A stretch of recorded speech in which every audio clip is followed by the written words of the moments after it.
ফেসবুকে যারা আলেমদের বিরুদ্ধে লেখালেখি করে, মিডিয়ার মাধ্যমে সম্মান নষ্ট করার অপচেষ্টা বা ষড়যন্ত্র করে, আল্লাহ ওদের হেদায়েত দান করুন।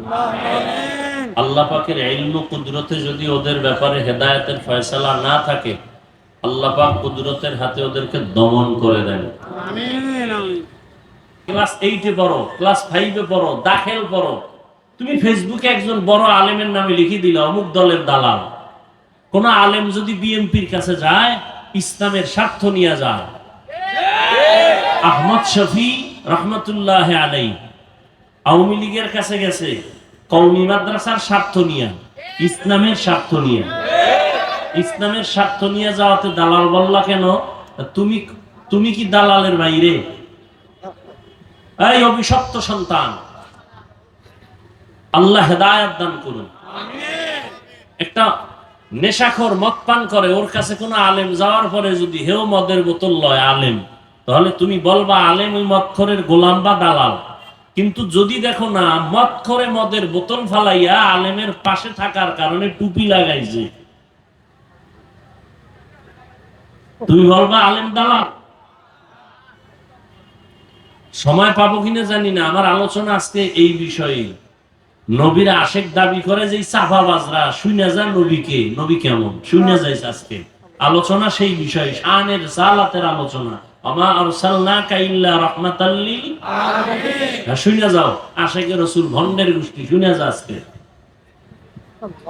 টুপি পরছি নবীর মহব্বতে, দাড়ি রাখছি নবীর মহব্বতে, নামাজ পড়ি নবীজির মহব্বতে, পর্দা করি নবীজির মহব্বতে, হালাল খাই নবীর মহব্বতে।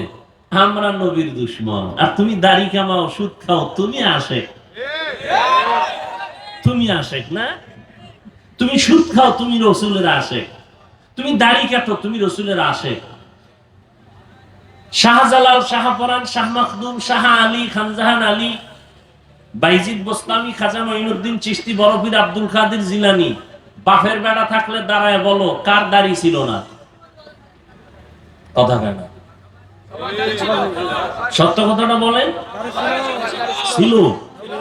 তুমি দাড়ি খাইতে আবার আশেকে রসুল বা শাহজালালের ভক্ত, খাজা মঈনুদ্দিনের ভক্ত দাবি করো কেন? তোমার লজ্জা নাই? আমগো কুয়াকাটা সাগরের পারে লজ্জাপতি গাছ আছে, গাছের নাম কি? এটা মানুষের স্পর্শ পাইলি পাতাগুলো ছড়ানো থাকে, আস্তে বুঝে যায়। ওই লজ্জাপতি পাতা আইনা এটা গুড়া কইরা পানি ভিজায় খাও, তো দেখো কিছু লজ্জা হয়নি? বেহায়া বেলাজা কোথাকা। দাড়ি কামানেওয়ালা সুৎখোর রসুলের আশেক দাবি করার অধিকার নাই।